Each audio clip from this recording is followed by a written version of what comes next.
Hello everyone, today we are going to learn basic NanoCAD tutorial how to edit text. So you can create text by using text command. Okay, I will create in here.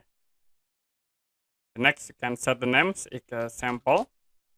Press escape button to close.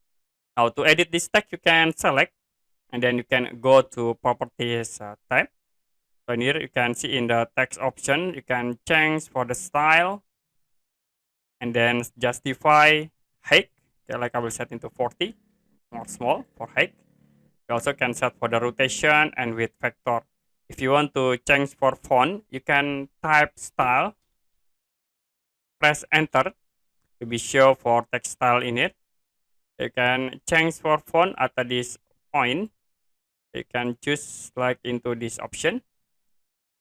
Click close and the text font will be automatically changed.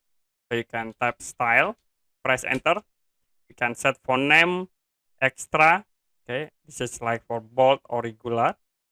Height, width, and oblique. If you're done, you can click close. Okay, that's it for basic NanoCAD tutorial, how to edit text.